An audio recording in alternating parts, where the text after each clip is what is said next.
మనకి ఇక్కడ కేరళలోకి వచ్చేసరికి ట్రావెన్కోర్ సంస్థానం అని ఒకటి ఉండేది మధ్యలో ముక్క. అందువల్ల సమాన దూరంలో ఉండేది అప్పుడు మద్రాస్ ప్రెసిడెన్సీ రాజధాని అందరికీ. గంజాం జిల్లాది.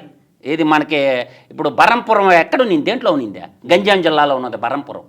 ఇప్పుడు మనం బరంపురం అని ఎందుకు వచ్చిందా? అక్కడ ఒడిశా వాళ్ళకి తెలుగు వాళ్ళకి పడకుండా వచ్చింది. అక్కడ ఉన్నటువంటి పెద్దలందరూ కలిసి ఏం చేశారంటే, ఒరే నాయన తగాదాలు కొట్టుకుంటారు ఆంధ్ర వాళ్ళు తెలంగాణ వాళ్ళలాగా, ఇదంతా వద్దని విఘ్నులు ఏం చేశారంటే మనం బరంపురం అని డైలాగ్ వాడారు.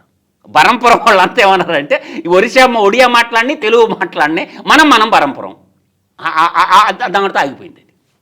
అట్లా ఆలోచన విధానం తెలుసుకోకుండా శాస్త్రీయ విధానాన్ని ఎక్స్పర్ట్ కమిటీ వేయాలి. విఘ్నుడైన చంద్రబాబు నాయుడు గారు మన రాష్ట్ర సర్వతోముఖాభివృద్ధికి పాటుపడుతుండ కాబట్టి ఆయన ఆలోచన చేసుకొని నువ్వు మంత్రి మండల సబ్ కమిటీ వల్ల ఏమి ఓడదు, నువ్వు ఎక్స్పర్ట్ కమిటీ అయ్యి అన్ని యూనివర్సిటీల నుంచి ఎక్స్పర్ట్లను తీసుకో, ఎకనామిక్ ఎక్స్పర్ట్స్ని తీసుకో, తర్వాత భూగోళిక శాస్త్రాన్ని చదువుకున్న వాళ్ళని వేసి ప్రొఫెసర్స్ని వేసి ఎక్స్పర్ట్ కమిటీని వేసి ఏ జిల్లా హెడ్ క్వార్టర్ ఎక్కడ ఉండాలా అక్కడ ఉన్నటువంటి అన్ని ఆర్థిక వనరులు, నీటి వనరులు, వీటన్నిటికి హాస్పిటలైజేషను అన్నిటికి తీసుకొని అందరికి జిల్లా ప్రజలు అందరికీ సమాన దూరంలో జిల్లా హెడ్ క్వార్టర్ ఉండాలి. ఇలా రాజధాని అయితే అందరికి సమాన దూరంలో ఉండాలా, జిల్లా హెడ్ క్వార్టర్లు సమాన దూరంలో ఉండకూడదా?